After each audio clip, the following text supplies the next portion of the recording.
থেকে দাগুনপুরে সোনাগাছি উন্নয়ন পরিষদের সম্মানিত চেয়ারম্যান জনাব ডাক্তার ফখরুদ্দিন মানুষ, এছাড়া বিশেষ মুফাসসির মুফতি আব্দুল হান্নান, ডক্টর মাওলানা হাবিবুর রহমান, মাওলানা হুসাইন আহমদ মাহফুজ, হাফেজ জাকির হোসেন মজুমদার এবং মাওলানা শহীদুল ইসলাম। আল্লাহ তাআলা সান এখন দনুকা কি আরে কালা লালো সান সান আমরা এগুলো কি আরে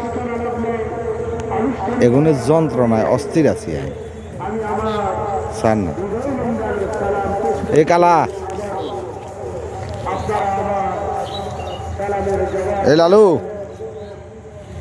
আসসালামু আলাইকুম ওয়া রাহমাতুল্লাহি ওয়া বারাকাতুহু। আপনারা সবাই কেমন আছেন? এই মাহফিল হালাতে আমরা খুশি না বেড়াই। এত বড় মাহফিলের আয়োজন করতে গিয়ে অনেক কষ্ট করা লাগছে। এই মাহফিল আমাদের অত্র অঞ্চলের জন্য একটি গর্ব। আমরা চাই এই মাহফিল প্রত্যেক বছর হোক, এটির উত্তরোত্তর এবং সাফল্য কামনা করি। বিবি ফাতেমা নুরানী মাদ্রাসার সফলতা কামনা করে আমি এই দনুগা আর আয় সারা এখন কলম হয়ে যাবে আর হিসে হিসে থাকে দনুগা সান সান না সান না কি আর অন আয় চলে যাই তো আর হিসে আড়া দেব কালারে আয়াতুল কুরসির উপর কিছু কথা বলবো।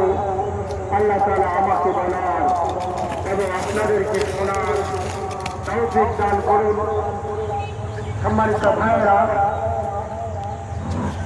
আয়াতুল কুরসি কুরআন কারীমের যেই সকল দনুগা খেলা খেলায় আর গাছের 12টা বাজে অন্যতম একটি আয়াত হলো আয়াতুল কুরসি। কালা যাচ্ছে কিসে আছে দো দো দো দো দো কিসে যায় ছাইয়া গো যা যা যা যাচ্ছে একটা হলো সূরাতুল বাকারার শেষের আয়াত, আজ আলে তো যাবি লা ইউকাল্লিফুল্লাহু নাফসান ইল্লা উসআহা লাহা মা কাসাবাত ওয়া আলাইহা মা ইকতাসাবাত। এই আয়াতটা লম্বা এই আয়াত, এটি 386 নম্বর আয়াত। এছাড়া সূরাতুল বাকারার আয়াতুল 282 নম্বর আয়াত, এটি একটি বড় আয়াত। এই সবগুলো আয়াতের মধ্যে অন্যতম একটি আয়াত হল আয়াতুল কুরসি। আসুন আয়াতুল কুরসির আমরা অর্থ বঙ্গানুবাদ জানার ফজিলত, শানে নজুল এবং সংক্ষিপ্ত কিছু আলোচনা শোনার জন্য চেষ্টা করব। আল্লাহ রাব্বুল আলামিন আমাকে বলেন লালু কটা গেছে আল্লাহ তাআলা বলতেছেন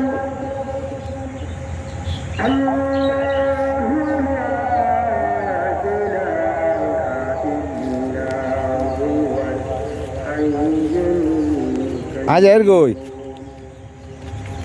আল্লাহ তাআলা ব্যতীত, তিনি ব্যতীত কোনো আল্লাহ নেই, কালা কোনো মাবুদ নেই, একমাত্র এক আল্লাহ ছাড়া আর কোনো মাবুদ নেই, সৃষ্টিকর্তা নেই।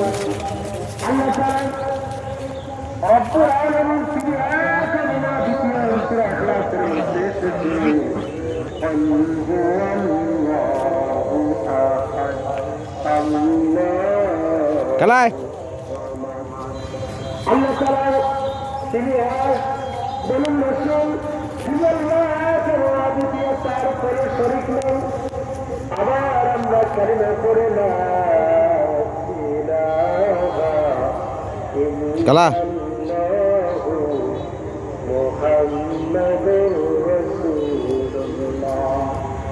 এই কালিমার মধ্যে আমরা এই কথাটা বলি, আল্লাহ তিনি ছাড়া কোনো মানুষ আর কোনো মাবুদ নেই, আর কোনো উপাস্য নেই। এরপরে আল্লাহ তাআলা বলেন ওয়াল হাইয়ুল কাইয়্যুম, তিনি হলেন চিরঞ্জীব এবং তিনি সাসা অন হিড়া দিব যে আদেন অন হিটবো তো তোরে কিছুর মালিকানা একজন তিনিকে সব কিছুর মালিকানা যারা সেজন্য আল্লাহ তাআলা বলেন